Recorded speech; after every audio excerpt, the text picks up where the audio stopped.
Hello everyone, it's Everything Buzz City here, back again with another video.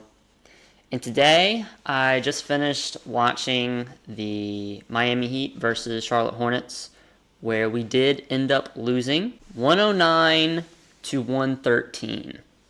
Now, I have a couple key takeaways. So, number one, Frank Ntilikina and Edmund Sumner are garbage. At least from this game. I'm not saying they're going to be garbage the entire year, but Sumner came in the game, and I was like, who is that? Is that Frank? No, it's not number 45. That's not Frank's number 44, but they damn near played about the same. Sumner, he missed both of his three-point shots. There was one play where Brandon Miller had an amazing outlet pass to Nick Smith Jr. I'm very interested in that. We'll get into detail about that later on in the video.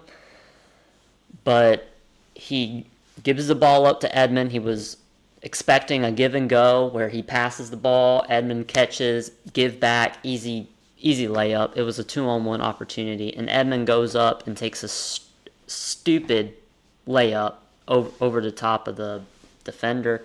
And he's lucky that they called the foul. But stuff like that, just easy 2 points. We have to execute on that, and he did not execute today. Defensively, there was a lot of reaching, trying to get steals. I appreciate that, but it's clear that Mitch thought that Dennis Smith Jr. could have been replaced, and I don't think he's going to be replaceable. You might get Frank to be a plus defender and be a good defender, but he's not going to be in the 90th percentile of point guards. He's not going to be in the 95th percentile field goal percentage of an opponent that he is defending. And that's what Dennis Smith Jr. did last season. And, man, it sucks that we missed out on that, and we're really going to feel that in this second unit, and I'll get into that in a minute. So those two did not play very well. I'll go over their stats real quick. Sumner, he had 12 minutes, 1 for 5, 4 points, 2 turnovers, 5 rebounds, and 1 assist. He was +7 off the bench, which did not feel like that watching the game. I don't really understand the plus-minus thing either, because I remember last year I would think Mark Williams played an amazing game, and he'd be -12. Like, what the hell does that even mean? Because you got JT Thor, -15. He was a plus player today. He played very well. He had 12 points. He was playing great defense. He was getting rebounds. He was knocking down his three-point shots. There was a corner or two that I thought should have went in. But those opportunities were very good to see, and I'm seeing improvement from this game. It's only one game, but JT Thor looking better than what I thought. But anyways, Nick Smith Jr. Now, tonight he had 11 points, 4 for 10, not very efficient, 0 for 2 from 3, 3 for 4 from the free throw line, had 5 rebounds and 2 turnovers, and somehow -16 plus-minus. This is ridiculous. But I think Nick Smith Jr. with Cody Martin out, with Bryce McGowan's out, might be out for a duration of the regular season, he's going to see some minutes, and he should be. He really should. He was really, really good today. I was really impressed and really shown. I see a lot in Nick Smith Jr. I see a lot of Terry Rozier in him from the perspective, this guy is not a point guard. He's not a ball handler. You don't want him running your offense because he's a shoot-first guard. And that's going to pair beautifully beside LaMelo Ball in the coming years. But I do think as a rookie, straight out, you could send him to the G League for a little bit, but he is definitely capable of being a rotation piece, like 14, 15 minutes per game to start out his career. Now, this next point, I might be the only one who feels this. Leave your comments down below about Brandon Miller. But I felt like he was very impressive today for me when I was watching the games. I mean, I have a bunch of notes.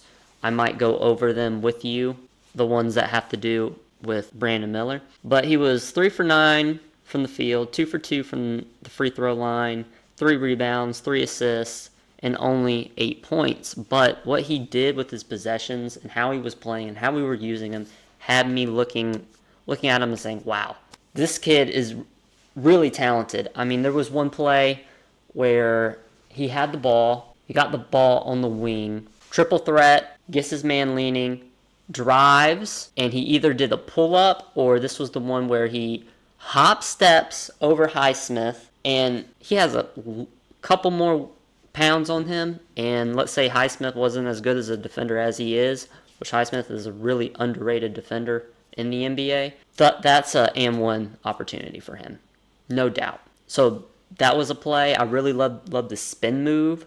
Once he got the ball, I think it was in the fourth quarter, spin move, dribble. I think he took 2 dribbles into the lane, mid-range pull-up, cream, money. Those are things that Miller is going to be very good in. I saw great help defense from him as well. On one play, you might not be... I like looking at these things. It shows attention to detail. What we're seeing from Brandon Miller already is stuff that you haven't seen from James Bouknight, and is a reason why he has not been on the court, really. And same thing for Kai Jones. He struggled at that as well, is help defense, of being able to... Because Nick was playing up, so Miller collapsed down, filled that gap, and then moved out immediately. That's attention to detail there. On his closeouts, he was doing very well on his closeouts as well. So very impressed from Brandon Miller today. He needs to build on this. He needs to have better efficiency, of course. Less turnovers, 3 turnovers. But I'd rather my rookie be aggressive and make those mistakes early on than be a shell of himself and don't believe he can even make a mistake and not be aggressive. One thing Brandon Miller's knock coming out of college was his motor. He wasn't very aggressive. He wasn't really, he would stay outside all the time and just chuck up threes, basically. But Miller's showing you that's not what he's going to be. He's going to be a 3-level scorer and a 2-way defender. And that's exactly what this team needs. And I'm very interested to watch how his career goes. Now, there was a couple people who weren't too keen, thought LaMelo Ball would have a learning period somehow with his braces, his ankle braces. Well, newsflash, no. He's a superstar, talented player. In 22 minutes, 17 points, 7 assists, and 2 rebounds. An absolute monster, man. A great game from him. There's nothing he really can't do. It's just about efficiency for him and doing it in efficiency, like making his shots at a high clip. That will be his main thing, but definitely a 25-point per game scorer, potentially, this season. PJ Washington, I was not impressed in that first half. There were multiple turnovers. There was multiple shots that he missed. I mean, 4 for 12, man. That's just not going to cut it. 1 for 6 from 3. 5 rebounds. He did have a turnover where he made up for it and had a great steal after it. I believe that was the play that he gave to Brandon Miller. Oh, and this is another thing about Brandon. His cuts are great. On that play, PJ got it, and then Miller cut immediately. Fake layup, goes over, around the defender, handed off to Nick Richards for a foul. That's beautiful. So I was very impressed about that. Rozier, there was one play, I don't know if you saw this, but it was in the first half, where he drives and he goes up and goes around again, right to the corner to JT Thor or PJ Washington, and it was money. That was beautiful play from him. JT Thor, I'm super impressed. I made a video about him saying this is a very important season for him. And if he's not shooting above 32, 35% from 3, this team might be looking for something else, especially with Miles Bridges and PJ Washington. But he looked really good. He did. If he can be a guy giving me 8 points per game off the bench, somewhere in there, somewhere in that ballpark, and be a rotational piece, especially for the first 10 games, it's going to be very interesting. He looked really, really good. I was very impressed from him with his 12 points, 3 for 5 from 3, and 3 free throws made. And the last point, Mark Williams had great defense. Bam was giving him that work. Thomas Bryant was giving him that work in the mid-range. He kept playing off a little bit too much, giving them too much space. But other than that, he had a great game, defensively especially. I mean, 9 points, 4 for 6 from the field, 7 rebounds, and I believe he had 2 blocks as well, and 3 steals. He's stat stuffer, man. He stuffs the box score.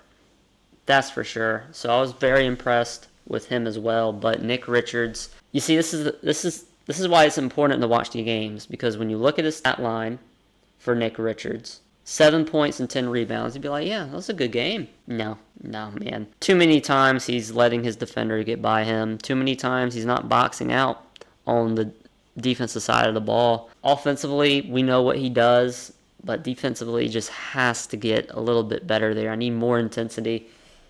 I need that Mark Williams effect. If he can do that, which I know he can, I know Nick Richards can be a really good rim protector, especially for a backup center.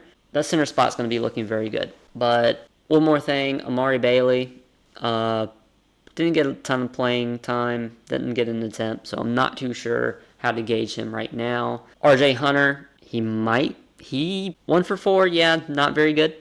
But that long distance 3 was huge, and I really enjoyed seeing that. Something that Cody Martin should have been doing for the last 2 seasons, but circumstances arose there. But yeah, this is, one more thing. And last point, Gordon Hayward showed that he is the best small forward on this team right now. After this game, there's no way you can tell me that Brandon Miller is a better player than Gordon Hayward right now. Just no way. 5 for 6. He hit his 3 when he got it. He had 15 points, 3 rebounds, 3 assists. Just the team plays better on the defensive end when he's on the court.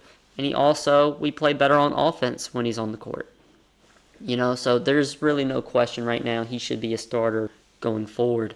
But, yeah, this is the end of the video. I will see you tomorrow or the day after the game tomorrow. So that's it for this video. This is Everything Buzz City here, and I'm out. Peace, guys.